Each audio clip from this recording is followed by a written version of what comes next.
Quite simply put, he was on one of the most popular television shows of all time on CSI Miami, and right now his career's all about, if you will, spin-offs. Better Call Saul, Season 5 on AMC, the sequel of Breaking Bad.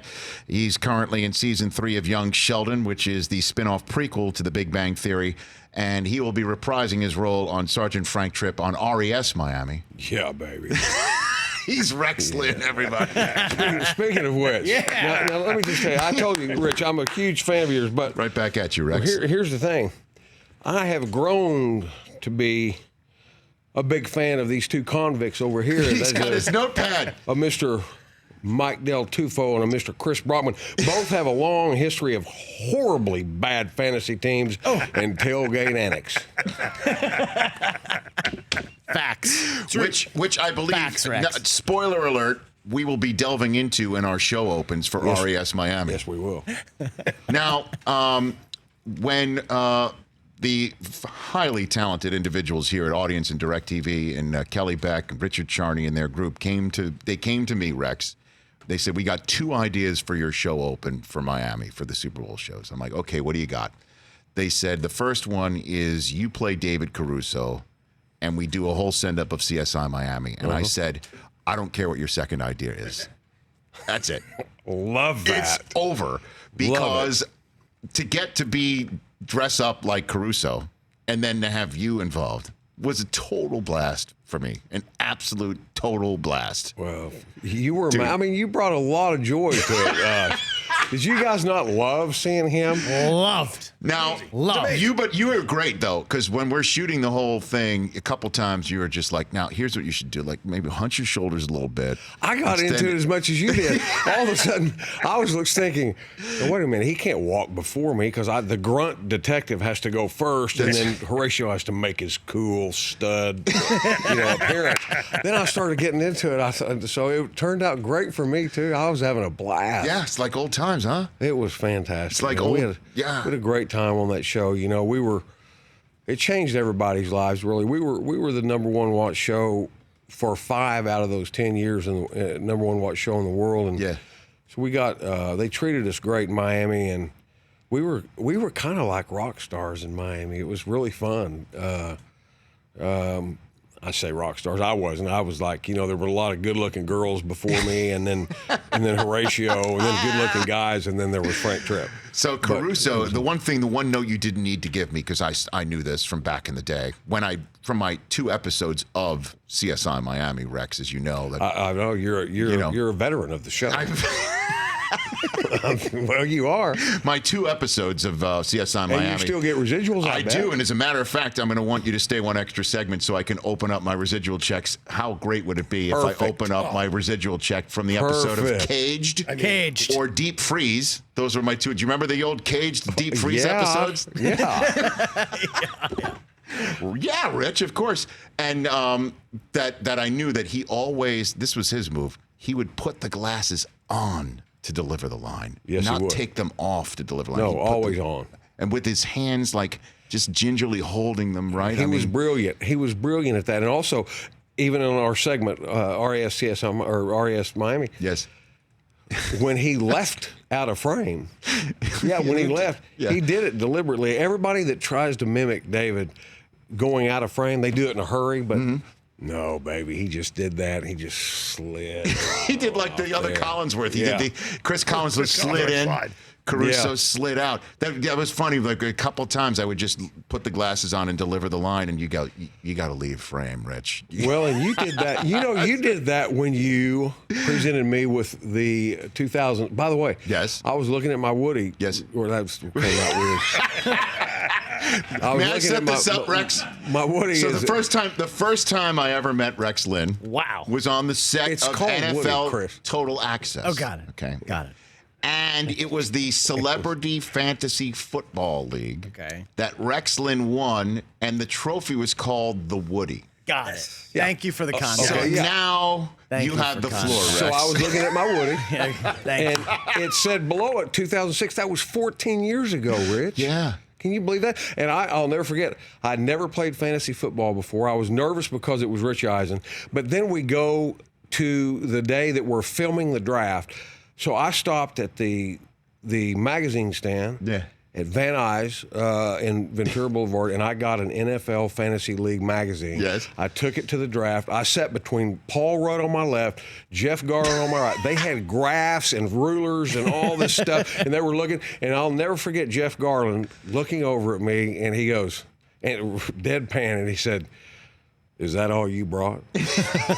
And I said, "Yeah," and he said, "Well, good luck with that." And then Paul Rudd looks over, and he reaches over and he taps my magazine.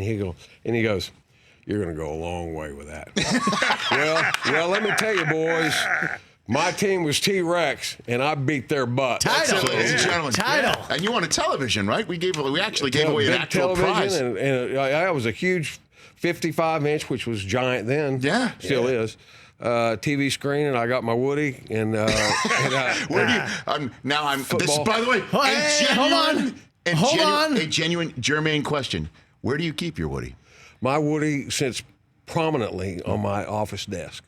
So everybody walks in can see my Woody. Wow. Right when they Congratulations, get into the Rex. office. Oh man! Now, did you defend? Did you come back the next year and defend? Or No, I did that's right. not. You're one and done, champ. I got busy. And I couldn't do it. And I saw Paul Rudd later. He never forgot it. You remember his team was Taste Like Chicken. Taste like chicken. Mine was T-Rex. And I saw him on the red carpet at some premiere several years after that. He never forgot. He walked over. He goes, "T-Rex, man." And I said, "Tastes like chicken, man." Rex Linn here on the Rich Eisen Show. I remember, too, when I did come to the set of CSI Miami, again, to finish up what I started in Caged with Deep Freeze, and I believe it went in that order. You were driving around on the set in a golf cart with Texas Longhorns, like literal Longhorns on the front, like a custom-made. Well, we did that for cars. you. Now I know you're a Wolverine. Yes. I'm a born Texas Longhorn fan. Have been all my life. But I talked to the Teamsters and I said, "Look, first of all, the fact that you were going to come with a crew to present that." Yes. The whole crew went crazy. They were so excited that you were going to be there. Yes, that's right. I did present the Woody on the set of CSI Miami. So we presented, instead of doing it in the studio, Rich presented me the Woody on the set and got to do his best David Caruso, which was great, best ratio. Yes. And anyway, so I went to the Teamsters and I said, "Guys, if Rich Eisen is going to come to this set, we got to make it. We got to make a big deal out of it. And so we need to get a golf cart. We need to get a football on it. We need to get some, and I just said this as a joke, we need to get some Longhorns put on the front of this cart." Well, the next day they had huge Longhorns. It was amazing. Bolted on the golf cart. I've never seen anything like it. It was fantastic. It was, well, people definitely knew that they had to get out of the way. great. And I just also remember being on the set. Caruso was so cool. He had like a sense of humor about things too. He was great with it, man. He was excited that you were coming, and they said, you know, the third floor, the producers we call the third floor up there, they said they would love to have Rich Eisen on the set presenting the award, but I needed to clear it with David, or Super as I call David, Super Dave. So I called David and I said, you know, do you have a problem with Rich coming and giving me the Woody? And first of all, he goes, "Well, that's odd that he's going to give you a Woody." And I said, "The football, it's called the Woody." And then he said, I said, "But he wants to do a Horatio thing with it." And he goes, "Best of luck to him. I want to be there." And I said, "Well, you're going to be there because we're both working together." So anyway, he loved it. He did, and but was he great. loves you though. The thing that was amazing, Chris, that there was, I remember this case of Maui Jim's sunglasses, like 10 of them, 12, like, and they were all perfect, pristine. And I guess it was just like choosing your weapon, you know what I mean, and putting them on. I asked Mike, may I take one and go for it? And like Caruso picked it out, hands it to me, and I promptly lost those sunglasses within 2 days because I cannot keep anything. Fact. They were, but I tell you what, I should never have worn them. I know. But you guys, if you don't every day, don't you take Rich Eisen for granted when you come to work? Because I mean, you should bow down because at the time, 2006, when he presented me the Woody, the thing is that we were the number one watch show in the world, and the crew was more excited about Rich Eisen coming to the set than anybody that we'd had as guest stars. They were like, Wow. "Dude, do you know Rich Eisen?" I said, "Well, yeah. I mean, throughout the football season, I got to know Rich, and they were super excited. You're to have too the kind, man. And it was just, again, so great to get you back in the role of Frank Tripp. And our show opens are so silly and fun. And Colin Hanks is in it, too. And Colin's great. It was just such a fun day on the set. And so many people just loved hearing all your stories from your career. I wonder what stories you told that day that you're able to tell on live television and radio. One thing, though, that you didn't tell, Tin Cup. What was that like on the set of Tin Cup for you, man. Rex? What was that like, buddy? That was great. Kevin and I called that movie our Field and Stream movie because we were shooting 6-day weeks, but we filmed half of it in Tucson, half of it in Houston. And but Kevin and I would either hunt birds or golf on Sundays, no matter wherever we were. So we call it our Field and Stream movie. But I do have a story. Now, you had Tommy Chong on yesterday. Yes, I did. He was here. At the time of Tin Cup, Cheech Marin became obsessed with golfing. I mean, he had in the makeup trailer, he had a video where he'd plug in a VHS, and he was watching golf swings, and it was sick, really. It was sad, and I told him that. But at the end of the filming of Tin Cup, we had a cast versus crew golf tournament. Okay. They picked the teams out of a hat. Cheech was my partner. Mm-hmm. And as I said, Cheech had become obsessed with learning golf. The night before the tournament, Ron Shelton took a lot of us out, the cast out. We went to an Italian restaurant in Houston. Mm-hmm. And Cheech was there early on, and he said, "Hey, dude, here's the deal. We got a 6:30 shotgun start, so we need to get to bed. We need to leave dinner early." And I said, "For what reason?" Mm-hmm. He said, I'm serious about this. We got to try to win this tournament. I said, "You're a 28 handicap. It's a scramble. Don Johnson's a scratch golfer. Kevin's 6. What do you, I mean, we don't have a chance." And he said, "If we focus, we could do it." All right, fast forward. About 6:20 a.m., we're in the golf cart. We're on the 13th hole, so we're traveling to the 13th hole for our shotgun start. Yeah. Cheech pulls out what appeared to be like the Star Trek Enterprise spaceship with a lighter. and he was taking a big hit off of it, and I looked over and I said, "You're not going to smoke that this early, are you?" And he does this. I'm not going to. He goes, "Have you had your coffee yet?" And I said, "Yeah." And he goes, "Well, leave me alone, man." Like that. And that started our 6:30 shotgun start, baby. It was a great way to start the Tin Cup golf tournament. How'd you do? We didn't do great.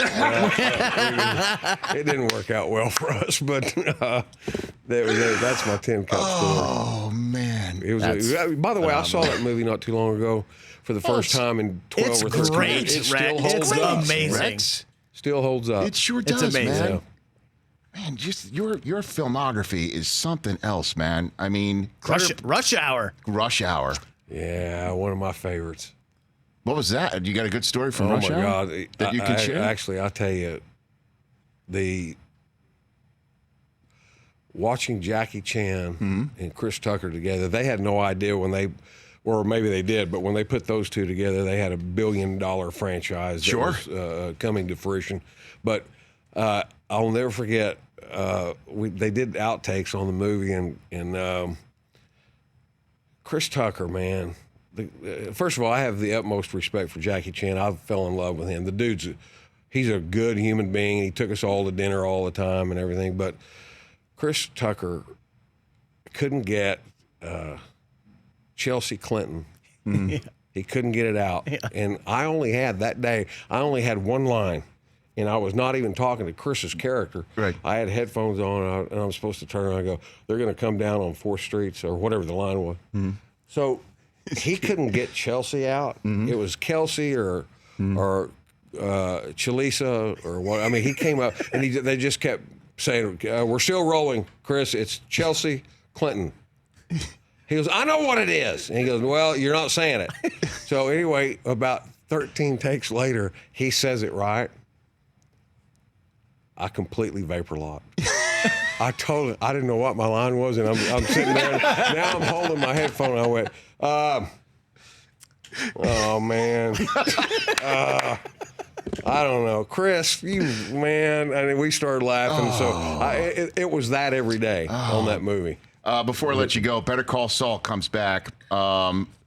This is as good as it gets, Rex. I know you've done a lot of great stuff in your career, and obviously you're on Young Sheldon right now, but this is, to me, the haute cuisine of television. And so we're going to see some connective tissue to Breaking Bad this year. I mean, I don't want you to tell too many tales out of school. I can't really tell anything because I don't know anything, because they don't let us know anything. But I will say this.